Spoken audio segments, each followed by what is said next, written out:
మనం ఏం చేస్తున్నాం అనేది మనం గ్రహించుకోవాలి. అర్థమవుతుందా? దేవుడిని అడగాలి ముందు మనం, అయ్యా నా యొక్క భవిష్యత్తు ఏంది, అర్థమవుతుందా, నా యొక్క భవిష్యత్తు ఏంది, నేను ఫ్యూచర్లో ఎలా ఉండాలి. ఇందాక మేడం గారు చెప్పారు చిన్నపిల్ల, ఆ చిన్నపిల్ల చేసేది బానిసే కానీ అక్కడ చిన్నపిల్ల ద్వారా ఏం జరిగింది, అక్కడ ఒక కార్యం జరిగిందా లేదా. మనం కూడా అలా ఉండాలి. ఏ విషయమైనా మనం ఎదిగే కొంది ఎలా ఉందంటే, ఎగ్జాంపుల్ చెట్టే తీసుకోండి, చెట్టు ఎదిగే కొంది నిటారుగా నిలబడుద్దా, వంగుంటుందా? ఏం చెట్టు అంత పెద్దగా ఉంటుంది కదరా, ఎందుకు వంగి ఉండాలా? రే కొమ్మలు వంగుతీరా. ఇంకా క్రిస్మస్ ట్రీ చూసారా, క్రిస్మస్ ట్రీ ఏమన్నా వంగి ఉంటుందా? స్ట్రైట్గానే ఉంటుంది. అరే అది చెట్టు చూపెట్టిందిరా, వచ్చిన తర్వాత రేపు నా తర్వాత నేను చూపిస్తాను. వినండి, అంటే చెట్టు ఎదిగే కొంది ఎలాగా తగ్గి ఉంటుందో మనం కూడా ఎదిగే కొంది ఎలా ఉండాలి, తగ్గి ఉండాలి. ఈ చిన్నపిల్లలు ఏం చేశారు మనకు అర్థమైందా? వాళ్ళు నాకు తెలిసి చిన్నపిల్లలు కాబట్టి దేవుడికి ఇవ్వాలని ఆలోచన ఉంది. మనం కూడా ఈరోజు ఏమి ఇవ్వాలంటే దేవుడికి మన హృదయాన్ని ఇవ్వాలి. ఏమి ఇవ్వాలరా? వాళ్ళ దగ్గర ఉంది ఏంటిది, రొట్టె చేపలు ఇచ్చి దేవుడి చేత ఆశీర్వదించబడ్డారు. మనం ఈరోజు ఏం చేయాలంటే దేవుడికి మన హృదయాన్ని ఇవ్వాలి. ఎప్పుడైతే దేవుడికి మన హృదయాన్ని ఇస్తామో దేవుడు మనం ఈరోజు ఆశీర్వదిస్తాడు. అలాగే అర్థమవుతుందా?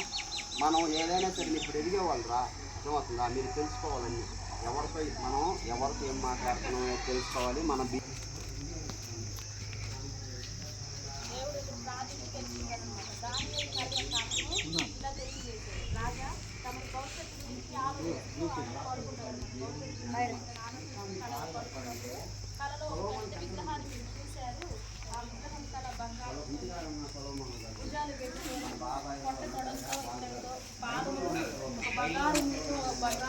మట్టితో తయారు చేయబడింది అని చెప్పి అంటాడనమాట. చేతిలో చేయబడింది ఒక పెద్ద రాయి వచ్చి ఆ విగ్రహం పాదములను విరగొట్టి ముక్కలుగా చేసిందని చెప్పి దానియేలు రాజుకి భావాన్ని వివరిస్తూ ఉంటారనమాట.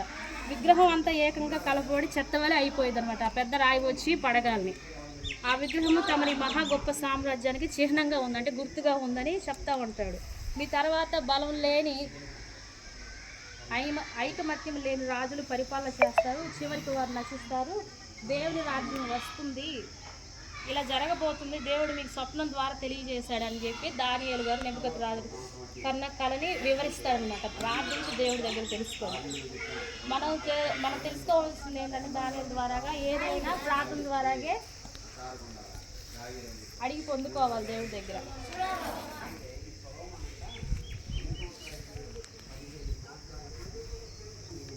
అంత విని నెబుకద్నెజరు రాజు దానియేలుని మెచ్చుకొని గౌరవిస్తాడనమాట. ఆ స్థానంలో జ్ఞానులకి ప్రధానిగా దానియేలుని నియమిస్తాడనమాట. రాజు అగ్నిగుండంలో వేయాలి అని చెప్పి రాజు ఆజ్ఞ జారీ చేస్తాడు. జారీ చేసినప్పుడు ప్రజలందరూ ఆ ప్రతికి మొక్కులు వాళ్ళు కొడతా ఉంటారనమాట. ప్రజలన్నీ రాజు చెప్పిన ఆజ్ఞను పాటించాలి. కానీ షడ్రకు మేషకు వీళ్ళు మాత్రము రాజు చెప్పిన ఆజ్ఞను పాటించలేదు అనమాట. రాజు చెప్పిన ఆజ్ఞను లెక్కవేసిన వాళ్ళు ఏం చేస్తారు, బంగారు ప్రతిమకు మేము మొక్కము అని చెప్తారు. దేవుణ్ణి వాళ్ళు మన నిజమైన దేవుణ్ణి ఆరాధిస్తూ ఉంటారనమాట. ఈ సంగతి గమనించిన కొంతమంది ఏం చేస్తారు, రాజు దగ్గరికి వెళ్ళి చాడీకి చెప్తారనమాట. రాజుగారు అందరికీ మీరు ఇట్లా ఆజ్ఞ జారీ చేశారు కదా,